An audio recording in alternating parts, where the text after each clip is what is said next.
No dia do meu casamento, minha família me bloqueou do grupo da família. Mais tarde, encontrei fotos das férias deles no Havaí. A legenda dizia: a família finalmente está completa. Enviei só uma mensagem: aproveitem enquanto dura. Naquele mesmo dia, tirei meu nome do negócio da família e congelei a conta da folha de pagamento. Uma semana depois, a Receita Federal ligou para meu pai. Naquela noite, ele ficou batendo na minha porta por 20 minutos. Eu abri. O que mais me surpreendeu não foi só eles não aparecerem, mas terem escolhido justo o dia do meu casamento para me bloquear. Lembro de estar do lado de fora do local, logo após a cerimônia. O sol estava se pondo, o céu dourado. Todos iam para o salão. Emma e as madrinhas riam do véu voando com o vento. Meu celular vibrou. Achei que fosse mais uma mensagem de parabéns. Mas dizia: você foi removido do grupo da Smith Family Corp. Sem aviso. Sem explicação. Sumiram. Fiquei olhando para a tela, achando que fosse engano. Talvez Caleb apertou algo errado. Talvez meu pai tentava mudar a foto do grupo. Aquele grupo existia há 8 anos. Era por onde passava tudo: aniversários, negócios, feriados. Mas eu já não tinha mais acesso. Foi aí que percebi que eles nem estavam no casamento. Nenhuma das 4 cadeiras da mesa deles foi ocupada. Mamãe, papai, Mark e Caleb todos faltaram. A equipe da festa checava se estavam atrasados. Meu melhor amigo, Alan, me perguntou se tinham ficado presos no trânsito. Dei de ombros. Não queria estragar a noite. E o pior: eles confirmaram presença. Pelo site, por mensagem um mês antes, até comentaram sobre o que iam vestir. Mamãe falou do medo de se vestir parecido com as madrinhas. Mark perguntou se podia levar a namorada. Eles não eram só esperados, faziam parte do plano. O fotógrafo ficou esperando para fazer as fotos de família. Eu fui adiando, até que não incluí mais. George me perguntou no jantar se tínhamos brigado. Eu disse que não sabia. E era verdade. Só no 3º dia da nossa lua de mel veio a resposta. Estávamos em Napa, numa degustação antes de ir pro chalé. Emma olhava vinhos, e eu abri o Instagram sem pensar. E lá estavam eles, em Maui. Os 4, de roupas floridas combinando, rindo, bronzeados, com coquetéis na mão. Mark até com o braço no ombro do meu pai, que nunca tira foto. A legenda dizia: a família finalmente está completa. Fiquei ali parado. Nenhuma reação. Só vazio. Emma viu também. Não falou nada, só pegou na minha mão. Eu disse que precisava mandar uma coisa. Peguei o celular dela, abri o grupo do WhatsApp onde ainda estava, e digitei: aproveitem enquanto dura. Depois liguei meu notebook. A Smith Roll Logistics não era só do meu pai. Eu passei os últimos 6 anos transformando aquilo em algo real. Éramos sócios, mas fui eu quem levou o negócio para o digital, fechei o contrato com o Walmart e automatizei metade da logística. Eu também criei o protocolo de dupla assinatura para qualquer transação acima de $10.000. Ele nem sabia como isso funcionava. Entrei no sistema, removi meu nome do registro comercial e transferi minhas ações para um trust com retenção, ficaram congeladas. E, o principal, congelei a conta da folha de pagamento. Sem minha autorização, ninguém podia sacar nada. A folha venceria na sexta. Fiquei em silêncio. Deixei que o silêncio falasse por mim. Uma semana depois, recebi uma ligação de um número desconhecido. Ignorei. Era uma mensagem de voz do contador do meu pai. Aparentemente, o IRS detectou inconsistências, documentação faltando, impostos estaduais não pagos há 2 anos.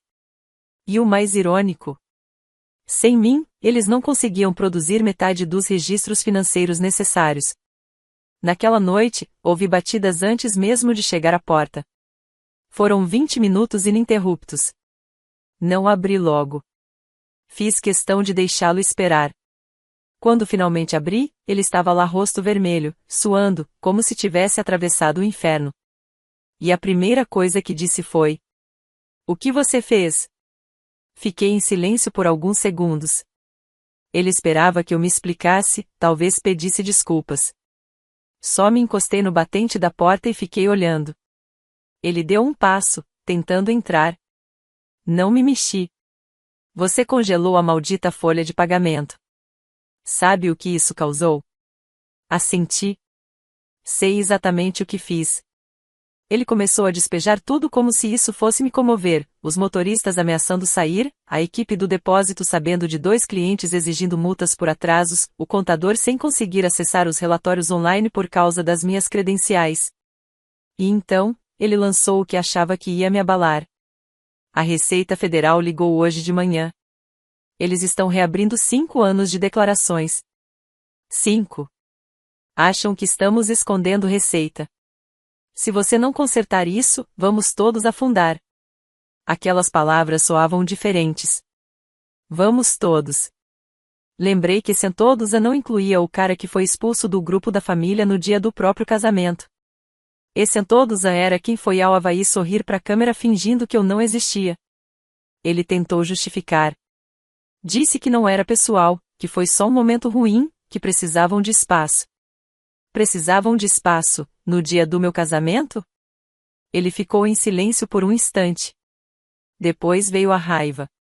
Disse que eu estava sendo infantil, mesquinho, jogando fora tudo que construímos. Então, enfiou a mão no bolso do casaco e tirou um papel dobrado. Pesou nas mãos por um segundo e jogou no chão entre nós. Era uma cópia de um contrato que assinei 3 anos atrás, um daqueles documentos enterrados nos primeiros registros da empresa. Uma cláusula que eu havia esquecido. Ela dava a ele alguns direitos parciais para anular o congelamento financeiro sob certas condições. Mas essas condições exigiam provas de negligência ou dano intencional. Ele ia tentar me acusar de sabotar a empresa, de agir com má intenção. Era um blefe mas suficiente para deixar os dias seguintes bem interessantes. Na segunda-feira, o advogado dele me enviou uma notificação extrajudicial. Na terça, respondi com um e-mail anexando uma auditoria detalhada de todas as decisões financeiras que tomei desde que entrei na empresa, inclusive aquelas que alertei ao longo dos anos, várias beirando a fraude fiscal. Eu tinha capturas de tela de tudo. Não contei tudo para Emma. Ela sabia por alto, mas preferi poupá-la do estresse. Tínhamos acabado de voltar da lua de mel e eu queria que ela tivesse ao menos alguns dias tranquilos antes da bagunça da minha família invadir nossa vida. Na quarta-feira, minha mãe me mandou mensagem pela primeira vez em 2 meses. Podemos conversar, por favor? Isso está saindo do controle. Sem desculpa, sem explicação, só um ramo de oliveira jogado como lenço de papel usado. Não respondi. Mas na quinta-feira, o jogo virou. Foi quando o contador da empresa, Richard, começou a me ligar diretamente. Em tom baixo, quase sussurrando, ele disse que a Receita Federal não estava apenas investigando os negócios. Estavam olhando também as finanças pessoais do meu pai, contas no exterior, fornecedor fantasma, algo ligado ao Caleb. O IRS não estava apenas farejando. Estava caçando. E eu nem tinha feito nada ainda. A ligação veio enquanto Emma e eu terminávamos o almoço. Estávamos organizando cartões de agradecimento na mesa de jantar. Pela primeira vez desde o casamento, tudo parecia calmo.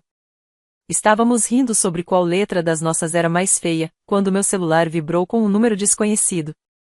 Atendi. Era o Richard, com quem eu tinha falado talvez 2 vezes em 6 anos, e nunca diretamente, a não ser quando algo dava errado. Ele foi direto. David, escuta. Sei que você saiu, mas precisa saber o que está acontecendo. A voz dele estava tensa. Nem perguntei como conseguiu meu número. Só ouvi. Acontece que, quando congelei a folha de pagamento, interrompi uma transação que estava em curso. Isso disparou um alerta na equipe de compliance do banco. O valor estava sendo transferido para um fornecedor fantasma, supostamente uma empresa de manutenção de software para a frota. Mas o fornecedor não existia. O endereço era de uma caixa postal em Nevada. E o nome nos documentos de fundação? Caleb. Foi aí que tudo começou a se encaixar, porque Caleb sempre parecia relaxado em relação aos negócios. Porque nunca teve que explicar o que fazia. Perguntei ao Richard o quão grave era. Ele fez uma pausa longa e disse: O IRS encaminhou o caso para um investigador criminal. Não é sobre uma transação. Eles estão analisando os últimos 5 anos. Ao que parece, meu afastamento acabou revelando uma cadeia de inconsistências, faturas falsas, contratos superfaturados, rendimentos não declarados no exterior, e, pior, meu pai usou minha assinatura digital em vários documentos que eu jamais vi. Desliguei a ligação e fiquei ali sentado, pensando. Eu poderia simplesmente deixar tudo desmoronar e assistir de longe. Mas ainda tinha acesso ao servidor de backup, aquele que eu mesmo configurei para total transparência financeira. Todos os e-mails, contratos, faturas e aprovações estavam guardados ali. E sem minha senha, ninguém podia acessar o servidor. Nem precisei apagar nada, apenas bloqueei tudo remotamente. Emma me viu mexendo no laptop e perguntou se havia algum problema. Eu disse que já estávamos muito além de consertar qualquer coisa. Mais tarde, recebi uma mensagem da tia Jod. Seu pai está em espiral. A Receita ligou de novo. Caleb não dorme. Sua mãe está surtando. Mas não me deu satisfação. Ainda não. Parecia só o desfecho inevitável de tudo. Por volta das 21 horas, ouvi uma batida. Nem precisei olhar, eu sabia que era ele. Meu pai estava lá, usando o mesmo terno da semana passada, cabelo todo bagunçado, como se tivesse passado o dia inteiro enfiando as mãos nele. Ele não esperou convite. Só enfiou um envelope grosso no meu peito e disse: Leia. Você também não é inocente nisso tudo. Fiquei na porta e abri o envelope devagar. Dentro, havia impressões de e-mails, trechos de mensagens entre mim e um cliente de logística de 2 anos atrás. Meu nome aparecia na linha de aprovação de um contrato grande de remessa. Mas eu lembrava daquele negócio, tinha assinado um orçamento padrão. Quem alterou a fatura depois, inflacionando o custo e escondendo valores, foi ele.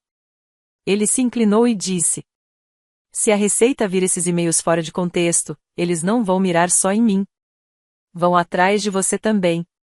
Ele achava que isso me assustaria, que eu recuaria, desbloquearia as contas e voltaria para arrumar a bagunça.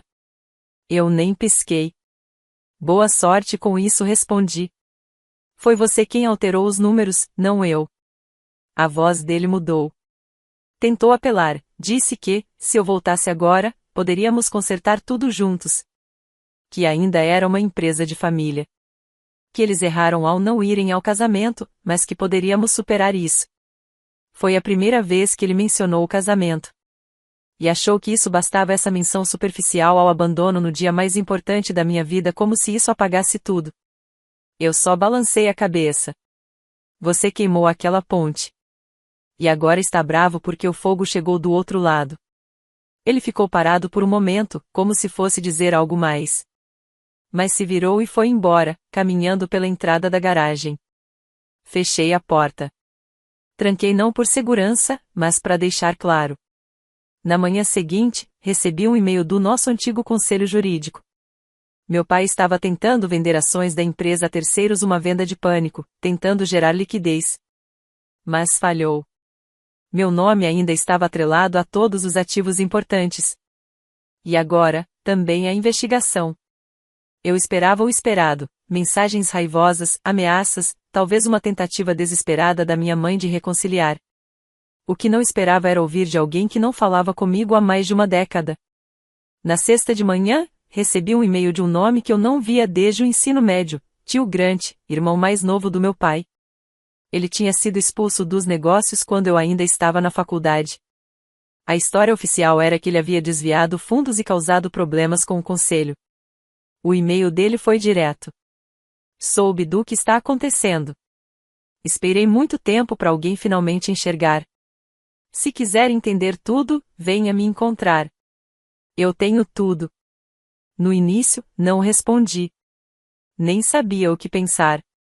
Emma me encorajou. Talvez te ajude. Pelo menos para entender o que você está realmente enfrentando. Então fui. Marquei com ele num restaurante 2 cidades adiante. Ele estava mais velho do que eu lembrava, mas não parecia amargo. Só cansado. Antes mesmo do café chegar, ele deslizou uma pasta parda sobre a mesa.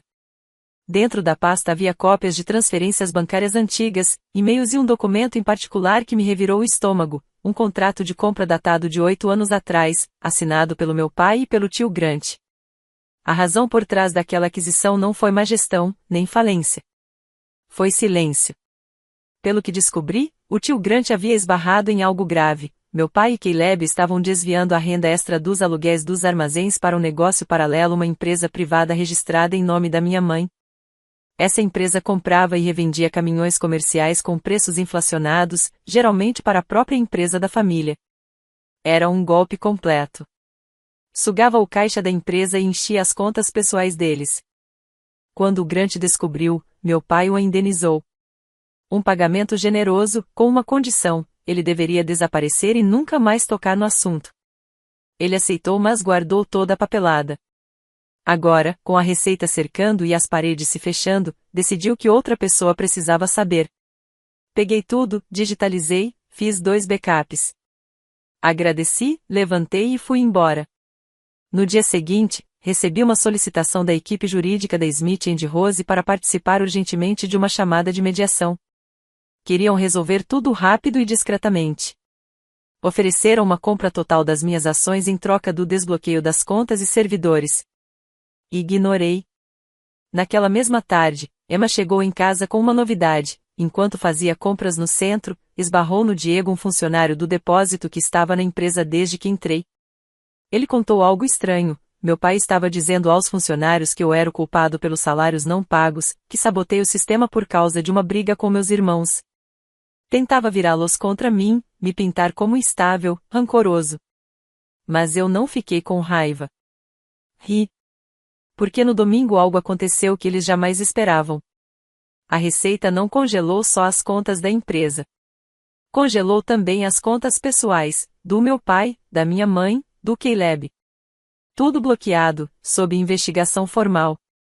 Sem acesso, sem movimentação, sem aviso. Emma e eu estávamos jantando quando recebi o alerta. Os 3 haviam sido incluídos numa lista de bloqueios financeiros emitida como parte de uma investigação mais ampla por fraude.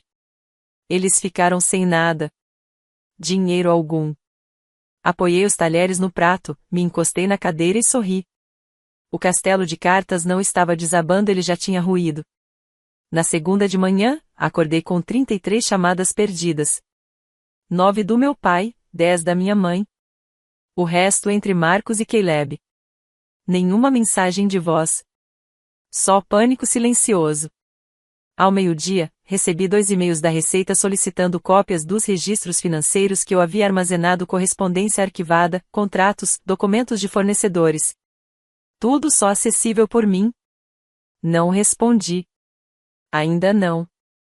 Queria que eles suassem. Naquela noite, uma batida na porta. Emma olhou pelo olho mágico. Era minha mãe. Não a havia desde o Natal, 2 anos atrás. Ela sempre foi a cúmplice passiva dos desastres familiares, quieta, sorridente, nunca diretamente culpada. Mas agora, ali estava ela, parada na minha porta, segurando a bolsa como se fosse a única coisa sólida em que ainda podia se apoiar. Pediu para entrar. Emma saiu da sala. Ficamos em silêncio por alguns instantes. Então ela começou a ensaiar um pedido de desculpas. Disse que não sabia de tudo. Que nunca concordou em faltar ao casamento. Que foi meu pai quem a convenceu de que seria menos tenso se simplesmente viajassem naquele fim de semana. Disse que tentou me ligar. Respondi que ela poderia ter se esforçado mais. Disse que via a foto do grupo. Aquela foto com a legenda dizendo que a família finalmente está completa. Minha mãe mudou de tom rápido. Disse que estavam em apuros. Que o congelamento do IRS os impedia de pagar hipoteca, cartões de crédito e até as compras do mês. Que meu pai estava em colapso. Que Caleb teve uma crise. E que, se eu não ajudasse, tudo o que construímos, todos aqueles anos de esforço, iriam por água abaixo.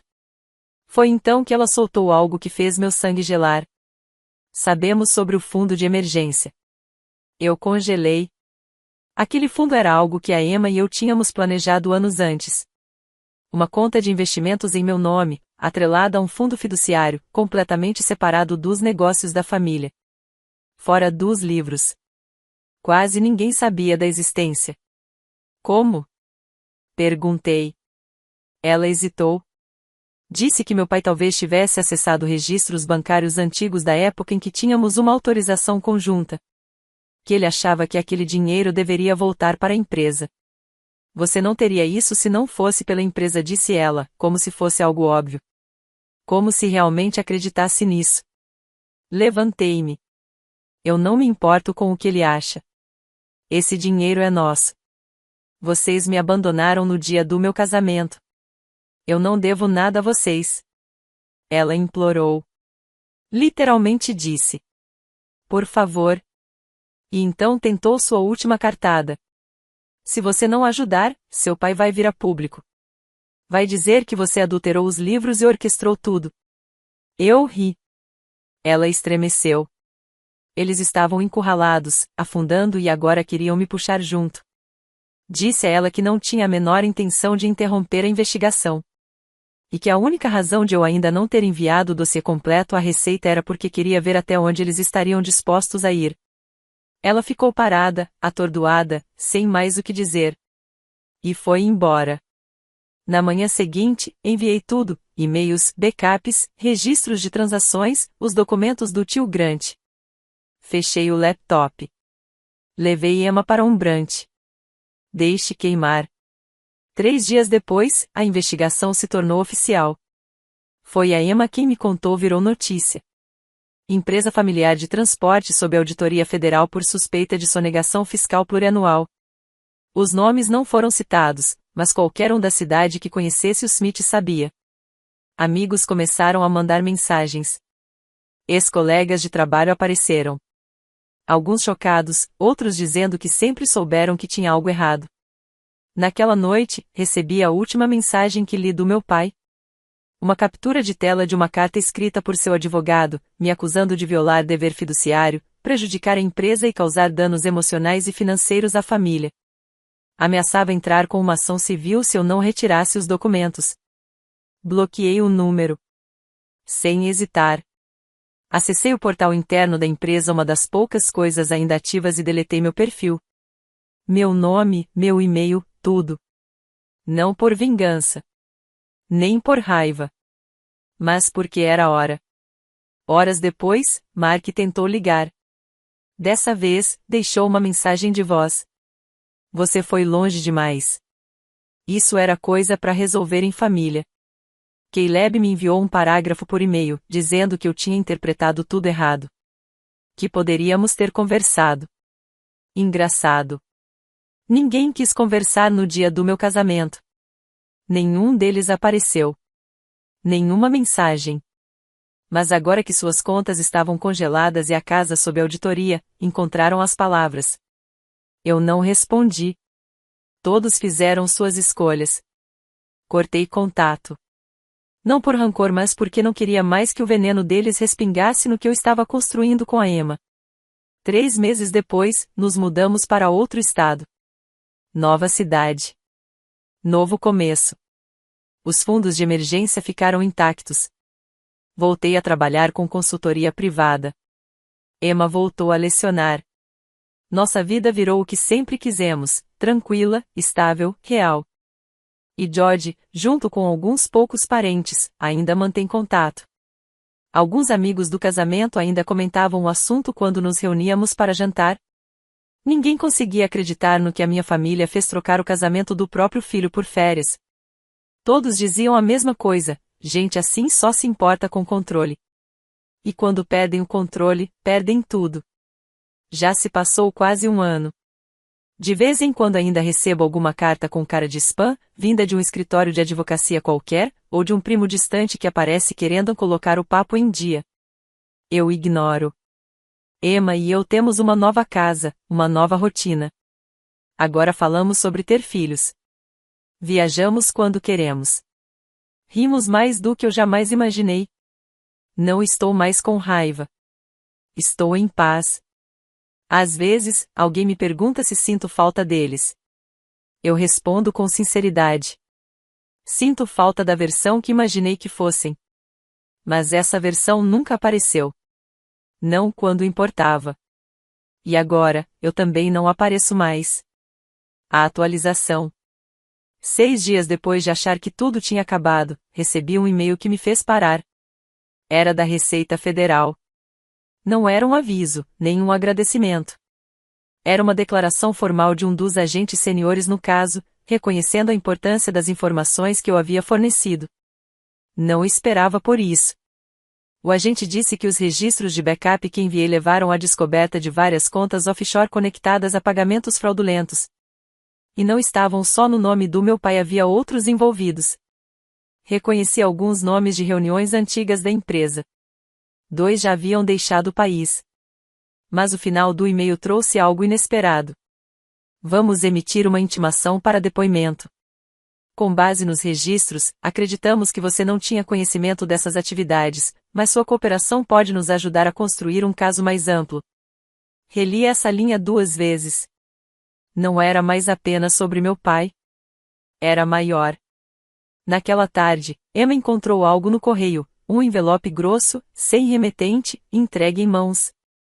Sem selo, sem etiqueta. Dentro, havia 2 coisas. Uma carta do Caleb. E um pendrive.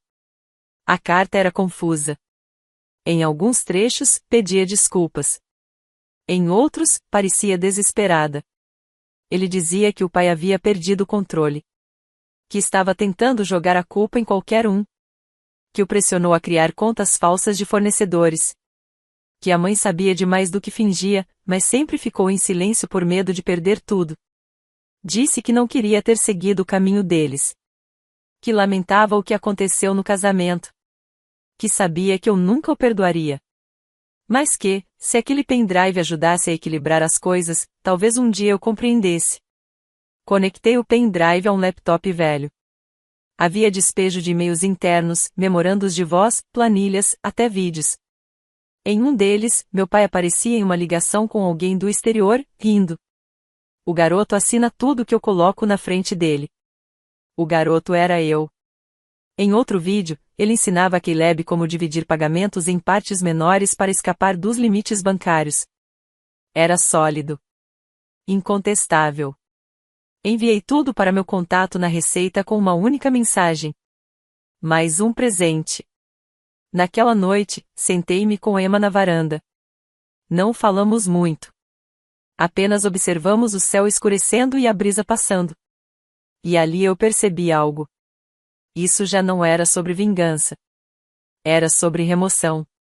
Uma limpeza final de tudo que tentou transformar o que deveria ter sido o melhor dia da minha vida em uma memória de traição. Agora acabou. E, desta vez, é para sempre.